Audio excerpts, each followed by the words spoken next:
Havre de Grace was considered for the capital of the U.S.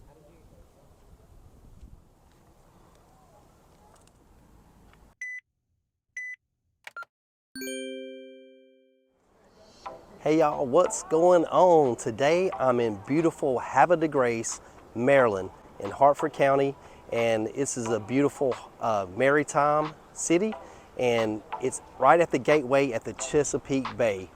So let's take a look around and see what all it has and enjoy this little town that was founded in 1792. Anyway, without further ado, let's go do. All right, we're starting here at the Maritime Promenade, and I want to check out these seagulls here. They let you get pretty close to them.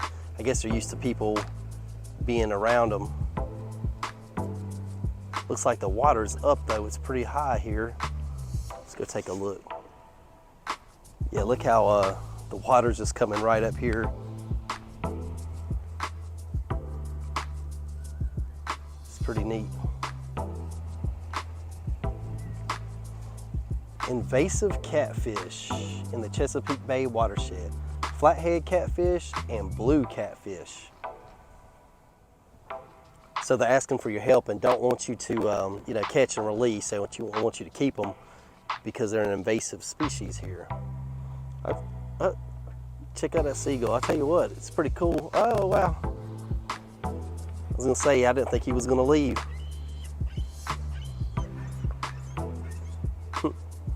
There's a place right here that you can usually get some kind of, it's like a little cafe, a grill. We got an ice cream there before.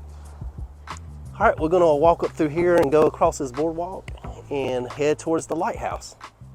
All right, this is called the Star Spangled Banner National Historic Trail. And all across the boardwalk here, they've got several of these plaques here to explain a little bit of some history.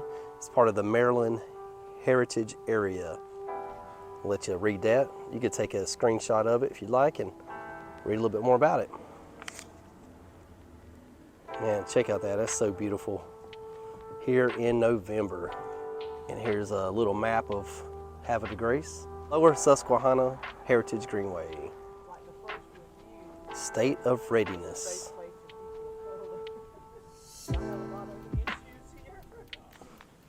This is a nice boardwalk here, and it's getting closer to dusk now that the time has changed and it gets a little darker, but it's very beautiful right now with the sun shining on the Chesapeake.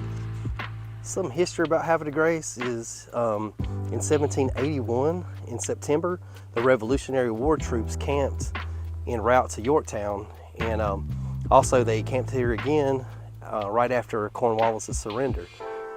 And supposedly in 1799, when George Washington died, Havre de Grace was considered for the capital of the U.S., but it lost to D.C. by 1 vote. Luxury on the Bay. Listen and you can almost hear the jazz music and the smell of roasting duck. So this was the Bayou Hotel. And it looks like 1926. Well, it was completed in 1921.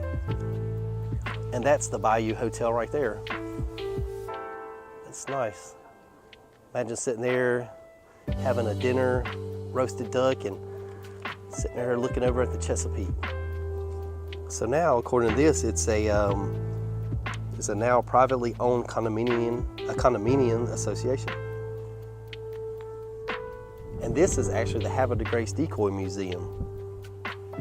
And it's all about, catching waterfowl and things like that when they use decoys, but it wasn't really considered art at the time. But now it's catching more people than waterfowl and things of that nature, because this is actually a museum that you could go and check out a lot of the decoys. And it's only about $6 per person to get in, and $2 for students or youth from 9 to 18 years old. Check out that crane right there.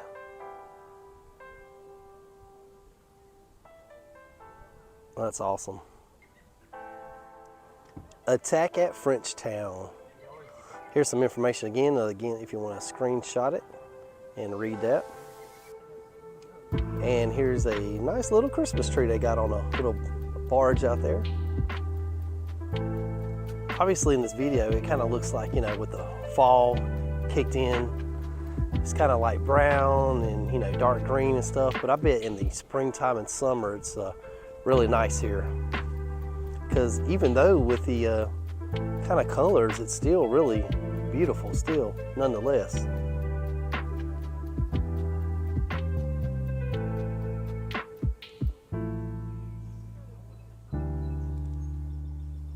A crucial connection. Wetlands are the vital link between land and water.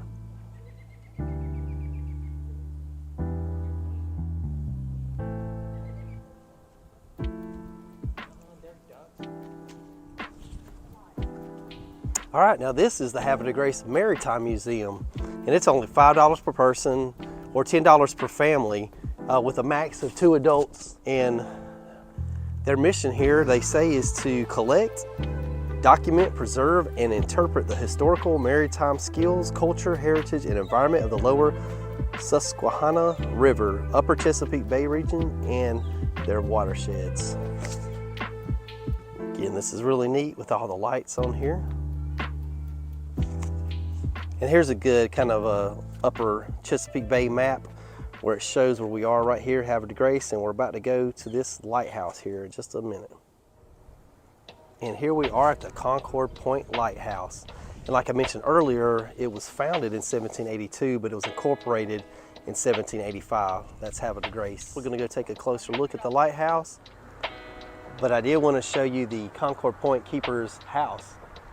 2-story home, but it's pretty small still, but it's kind of neat and cozy right here at the bay.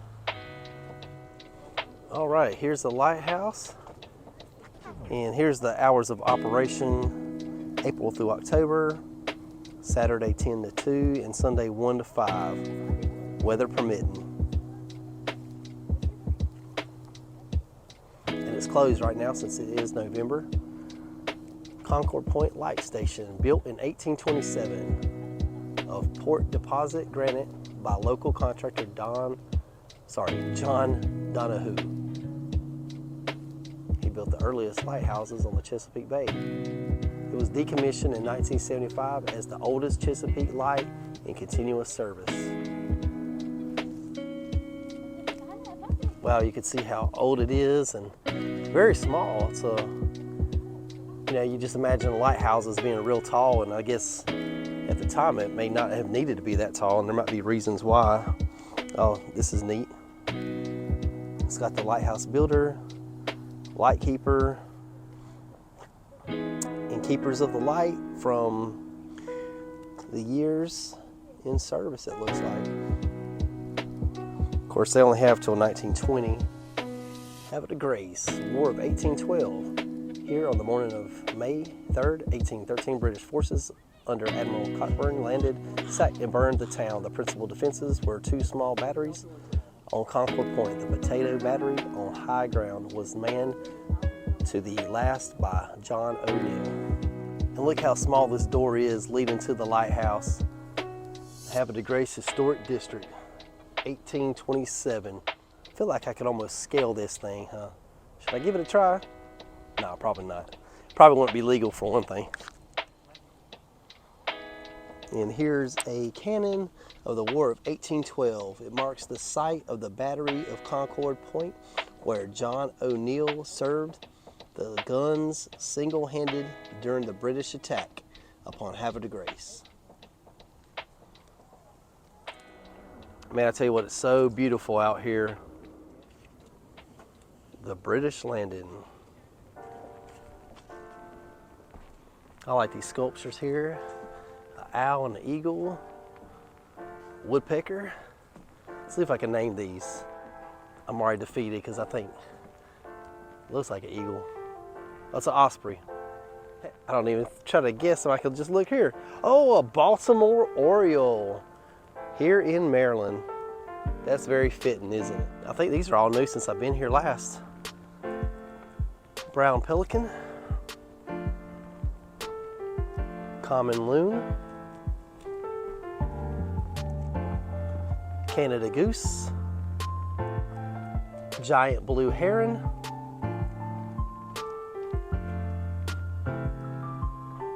And a red-tailed hawk.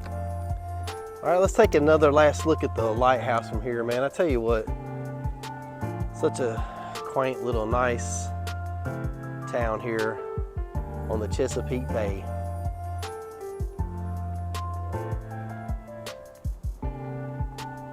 All right, guys, I think that's going to do it for me today in Havre de Grace, Maryland. Losing a little bit of light here, and it's getting a little bit chilly, so I'm going to call it a day. I appreciate you joining me and taking a little tour of this little beautiful town, and hopefully you get a chance to check it out one day. It's right outside of Aberdeen and about 30 minutes north of Baltimore. Anyway, appreciate you watching again, and We are the Mancillas family from Aberdeen, Maryland. Stay safe and live life to the fullest.